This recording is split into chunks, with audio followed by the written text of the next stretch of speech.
Hello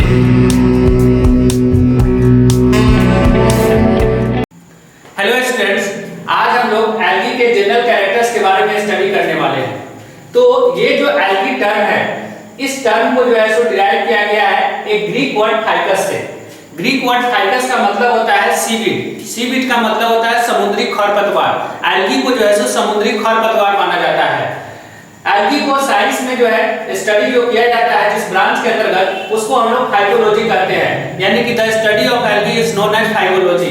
उसके बाद father of phycology, यानी कि फाइकोलॉजी का फादर किसको माना जाता है? पूरे वर्ल्ड लेवल पर अगर देखा जाए तो फाइकोलॉजी को जो है, फाइकोलॉजी का फादर जो है वह है एफिफ्रिस। एफिफ्रिस का जो है सो बॉटनी के अंदर बहुत बड़ा कंट्रीब्यूशन है और इसलिए इनको फादर ऑफ फाइकोलॉजी कहा जाता है। हमारे देश में इंडिया में जो है so father of Indian phycology किनको माना जाता है? तो एम.ओ.पी. इंगर।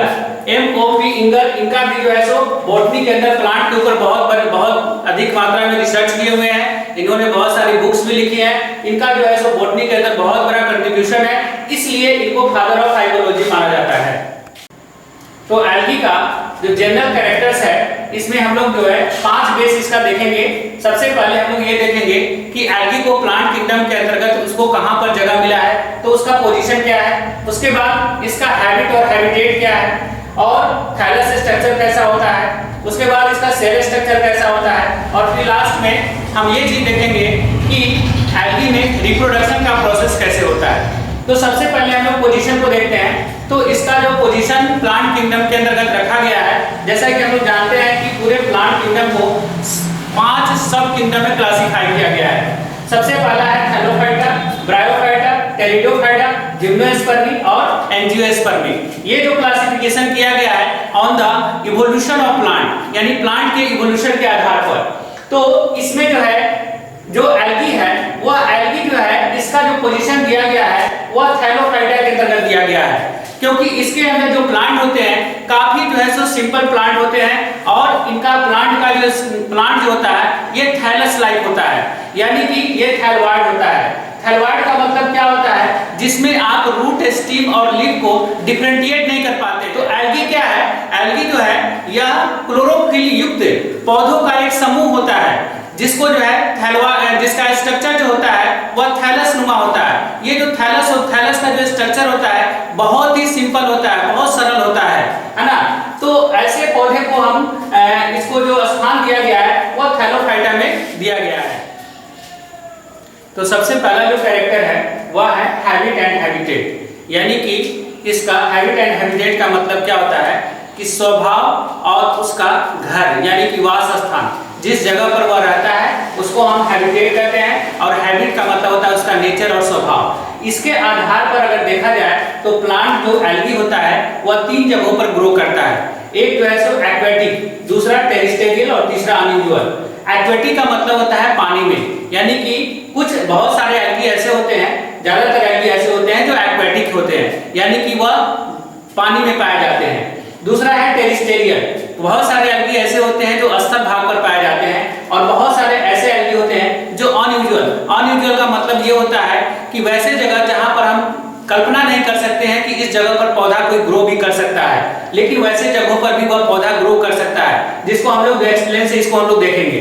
ठीक है, तो सबसे पहले हम लोग एक्वेटिक के बारे में देखते हैं। तो एक्वेटिक जो एल्गी होते हैं वह जो है सो दो जगहों पर, यानी कि एक्वेटिक पानी जो होता है इस पृथ्वी पर 2 तरह के होते हैं। एक होता है फ्रेश वाटर और दूसरा होता है मेराइन वाटर। यानी कि एक जो फ्रेश वाटर जो होता है जिसमें सॉल्ट की मात्रा नहीं होती है, यानी कि जिसको अलवणीय जल कहते हैं, और मेराइन वाटर जिसमें जो है सो सॉल्ट की मात्रा होती है जिसको लवणीय जल कहते हैं।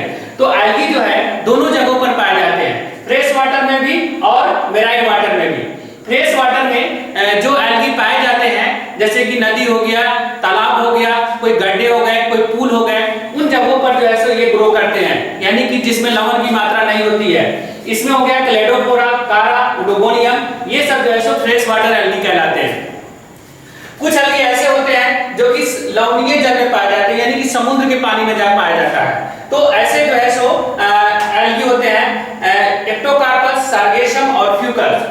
बहुत सारे पानी में पाए जाने वाले जो पौधे होते हैं, जो एल्गी होते हैं, उसमें से बहुत सारे फ्री फ्लोटिंग होते हैं, यानी कि वह पानी में जो है सो तैरते रहते हैं। और कुछ ऐसे जो है सो एल्गी के पौधे होते हैं जो कि किसी एक जगह पर जो है सो होल्ड फास्ट के द्वारा अटैच रहता है, यानी कि वह किसी पौधे से किसी सबस्ट्रेटम के द्वारा जो है सो वह जुड़ा हुआ रहेगा। एल्गी की कुछ जातियां जो होती है वह टेरिस्टेरियल होती है। टेरिस्टेरियल का मतलब हुआ कि स्थलीय भागों पर वह पाया जाता है, स्थल पर पाया जाता है। तो स्तर पर जो है सो दो तरह के एल्गी को क्लासिफाई कर दिया गया है। जितने भी टेरिस्टेरियल एल्गी हैं उसको जो है सो दो ग्रुप में बांट दिया गया है। एक जो है सो सेपोफाइटस। सेपोफाइटस जो होता है ये ऐसे एल्गी होते हैं जो जमीन के सतह के ऊपर में ग्रो करते हैं, तो इनको जो है सो सेपोफाइटस कहा जाता है। जैसे बोकेडिया और यूग्लिना हो गया इसका एग्जांपल। उसके बाद कुछ जो है सो एल्गी जो होते हैं वह सतह के नीचे यानी मिट्टी के नीचे ग्रो करता है, जिसमें जो है सो नॉस्ट्रो कहलाता है। इसके अलावा भी कुछ जो है सो एल्गी की जो जातियां होती है वह नम दीवारों पर, उसके बाद जो है सो पौधों के तनों पर आदि, और जहां पर मॉइस्ट प्लेस होता है उन जगहों पर भी जो है सो ग्रो कर जाता है। ये क्या करता है कि जो है एयर से वातावरण से कार्बन डाइऑक्साइड को अवशोषित करता है, जल को अवशोषित करता है। अनयूजुअल हैबिट एंड हैबिटेट का मतलब ये होता है कि एल्गी की बहुत सारी जातियां जो है ऐसे जगहों पर ग्रोथ करती है जहां पर जो है सो जनरली कोई प्लांट ग्रो नहीं करते हैं। जैसे कि वह चट्टानों पर ग्रो कर जाता है, बर्फ में ग्रो कर जाता है, किसी जानवर के शरीर के ऊपर बाहर में ग्रो कर जाता है, या किसी बहुत सारे ऐसी एल्गी की जातियां होती है जो जीवों के शरीर के अंदर भी ग्रो कर जाता है। तो इस तरह का जो ग्रोथ होता है उसको हम लोग अनयूजुअल ग्रोथ कहते हैं, है ना। इसमें सबसे पहले है हेलोफाइटिक। हेलो का मतलब होता है सॉल्ट, यानी कि वैसा वाटर जिसमें सॉल्ट की मात्रा बहुत अधिक होती है, उन जगहों पर जो एल्गी के पौधे ग्रो करते हैं उनको हेलोफाइटिक कहा जाता है। दूसरा है एपीफाइटिक। एपीफाइटिक का मतलब होता है जो कुछ एल्गी के जो जातियां होती है जो किसी दूसरे पौधे के ऊपर ग्रो कर जाती है, तो इसको हम लोग एपीफाइटिक कहते हैं। जैसे क्लेडोफोरा।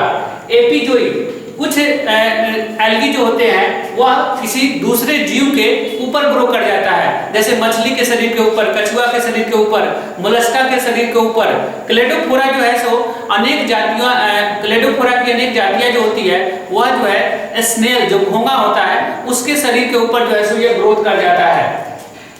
उसके बाद इंडोजोई। इंडोजोई का मतलब हो गया कि शैवाल की कुछ जातियां जो होती है जीवों के शरीर के अंदर, यानी कि उसके जो है अंग के अंदर जो है सो ग्रो कर जाता है, तो इसको हम लोग इंडोजोई कहते हैं। इसका उदाहरण है blue green algae. Blue green algae की 15 ऐसी जातियां हैं जो कि जीवों के शरीर के अंदर में जो है सो ये ग्रो कर जाता है, उसके जो है सो पाचन तंत्र के अंदर जो है सो ग्रोथ कर जाता है। उसके बाद पैरासिटिक में होता है कि कुछ जो है एल्गी की जातियां जो होती है वह दूसरे पौधे पर परजीवी के रूप में ग्रोथ कर जाता है। जैसे ये जो है एक एल्गी है जिसका नाम है सिफेलोपोरस। ये जो है सो चाय तथा कॉफी की पत्तियों पर ग्रो कर जाता है और ग्रो कर जाता है, और वहाँ पर परजीवी के रूप में रहता है, पैरासिटिक के रूप में रहता है, और उसमें जो है सो रेड रस्ट टी नामक बीमारी को उत्पन्न कर देता है। तो सिम्बायोटिक, तो लाइकेन का कुछ जो पौधा होता है वह जो है सो सिम्बायोटिक शो करता है, यानी यह किसी दूसरे जो है सो अपने परस्पर समानता के आधार पर या किसी दूसरे फंजाई वगैरह के साथ एसोसिएट हो जाता है, तो उसको हम लोग सिम्बायोटिक कहते हैं। इसका एग्जांपल हो गया लाइकेन।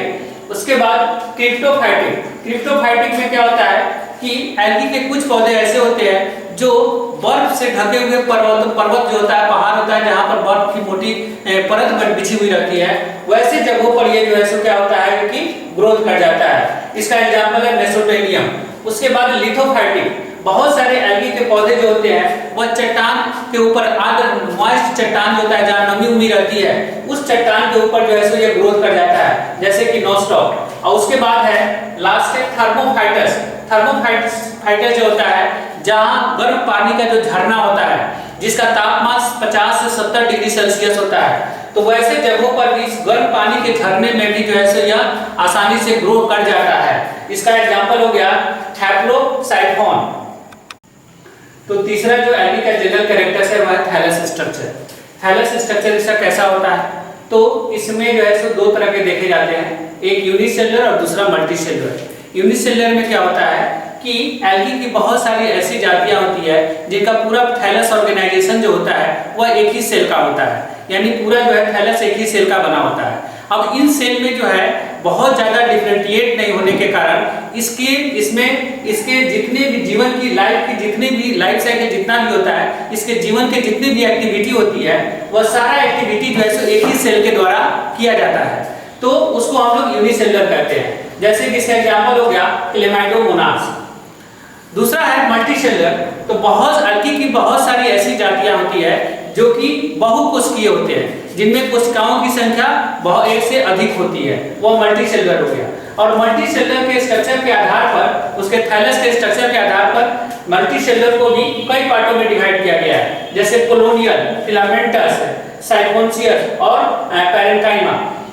कोलोनियल में क्या होता है? कोलोनियल में क्या होता है कि इसके जो थैलस होते हैं उसमें कोशिका विभाजन जब होता है तो कोशिका विभाजन के बाद जो संतति कोशिका होती है वह संतति कोशिका उससे अलग नहीं होती है, वह मिसलिनियस मैट्रिक्स के द्वारा वह सभी जो है मिसलिनियस मैट्रिक्स में जाकर जमा हो जाता है और जमा होकर एक समूह बना लेता है, और समूह बनाने के बाद वह एक कॉलोनी के जैसा दिखता है। तो इसलिए इसको जो है सो कॉलोनियल कहा जाता है। और इसका एग्जाम्पल हो गया वॉलवॉक्स।